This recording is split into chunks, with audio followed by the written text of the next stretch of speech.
মুসলিমদের নেতা হবার জন্য ইমানের পরীক্ষায় উত্তীর্ণ হতে হবে। মুসলমানদের নেতৃত্ব দিবে ইমানদার। কারা? বেঈমান কখনো মুসলিমদের নেতৃত্ব কোনো বেঈমান বা মুনাফিক দিতে পারবে না। আপনার নেতা নির্বাচনে খেয়াল রাখবেন তো, আপনি এগুলো খেয়াল করেন না। আপনার নেতা বানান কাদেরকে? বেনামাজি, সুদখোর, দুর্নীতিবাজ, লম্পট। ঠিক কিনা? ভালো মানুষ নির্বাচনে দাঁড়ালে ভোট পায়? বাংলাদেশে অনেক পীর সাহেব রাজনীতি করে না, একজনের ওই জামানত টিকে। মুরিদকে তো হাদিয়া দিচ্ছে, কুমিল্লার রসমালাই, টাঙ্গাইলের সমসম, মুক্তাগাছার মন্ডা পীর সাহেবকে দেয়। পীরেরে দেয় নোট, নেতারে দেয় ভোট। এটা কেমন কাজ? তাহলে মুরিদ পীর বানাইলো কয়জন? একজন আধ্যাত্মিক পীর আর একজন রাজনৈতিক পীর। আরে মিয়া, বাংলাদেশ সংস্কার কেমনে করবা? শুধু সেটআপ চেঞ্জ করলে হবে না, পলিসি চেঞ্জ করতে হবে। বাংলাদেশ সংস্কারের ক্ষমতা ইন্টারিম গভর্নমেন্ট বা ইউনূস সরকারের নাই। সংস্কারের পূর্ণ ক্ষমতা আল্লাহ আপনাদের হাতে দিয়ে রাখছেন। আপনার নেতাগুলো বদলান। আপনি যেই রাজনৈতিক দলই করেন, প্রত্যেক রাজনৈতিক দলে কিছু ভালো মানুষ কি নাই? কথা বলে না? আছে। তা আপনি নির্বাচনের সময়, আমি নির্বাচন বিশ্বাস করি না, আমি খেলাফায় বিশ্বাসী। তবে আমি চাই খেলাফা প্রতিষ্ঠিত হওয়ার আগে আমাদের পক্ষে শক্তিশালী একটা দল সংসদে থাক, নতুবা তো ইসলাম বিরোধী আইন একের পর এক হতে থাকবে। ঠেক দেওয়ার দরকার আছে না?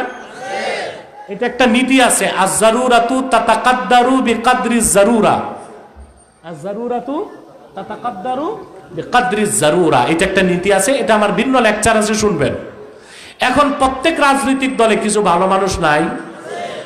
তা আপনি আপনার রাজনৈতিক দলের যে লোকটাকে ভোট দিবেন, আগে দেখেন সে কাফের মুশরিক কিনা।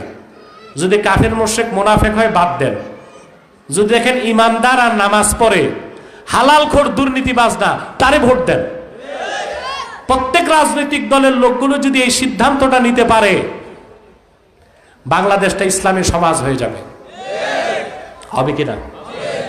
আপনারা পলিটিক্যাল সায়েন্স, রাষ্ট্রবিজ্ঞানে একটা কথা আছে, এখানে তোমরা রাষ্ট্রবিজ্ঞানের ছাত্র আসো নাকি? এক দুইজনও নাই, এই একজন পাওয়া গেছে, দুইজন।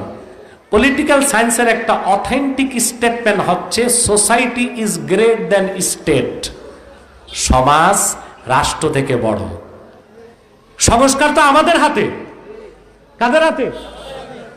আমরা যদি একটা ইসলামী সমাজ বানাই দিতে পারি বাংলাদেশকে, আগামী প্রজন্ম ইনশাল্লাহ ইসলামী রাষ্ট্র বানাই দিবে। পারবো? তা নেতা কাদের বানাবেন? ইমানদার। কি হইতে হবে? নামাজি। এছাড়া কাউকে নেতা বানাবেন না। এটা শুধু রাষ্ট্রের ক্ষেত্রে না, সমাজের ক্ষেত্র। আপনারা কিন্তু মসজিদ কমিটি, মাদ্রাসা কমিটির নামাজি লোকরে জায়গা দেন না, জায়গা দেন বেনামাজি আর সুদখোরকে। রাগ করছেন? অধিকাংশ মসজিদ কমিটি আর মাদ্রাসা কমিটিতে আর পঞ্চায়েত কমিটিতে যে নামাজ পড়ে তার জায়গা নাই। সভাপতি বানায় ব্রাক ব্যাংকের অফিসার, সেক্রেটারি হয় সাবেক দারোগা। কথা বলেন।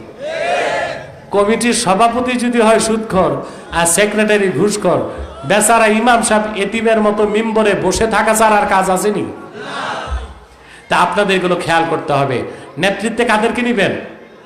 ইমানদার, নামাজি, চরিত্রবান। পারবেন তো ইনশাল্লাহ? আল্লাহ আমাদেরকে কবুল করুক, মঞ্জুর করুক। আর যে কথাটা বলে তফসির সমাপ্ত করছি, 5 তারিখ বিপ্লব হয় নাই, অভ্যুত্থান হয়েছে। আপনার আমার বিপ্লব সামনে বাকি আছে। আমার আপনার বিপ্লব, সেজন্য কঠিন থেকে কঠিন পরীক্ষা আসবে, আমাদের মোকাবেলা করতে হবে। যা আমাদের শিখিয়েছেন আমাদের জাতির পিতা ইব্রাহিম খলিল, মনে থাকবে? ইসলামের সুমহান স্বার্থ রক্ষায়, মুসলমানদের মৌলিক দাবিগুলো আদায়ে আর আগ্রাসন মুক্ত স্বাধীন বাংলাদেশ বিনির্মাণে যদি আরেকবার বিপ্লবের প্রয়োজন হয়, কারা কারা প্রস্তুত আছেন হাত তুলে দেখা।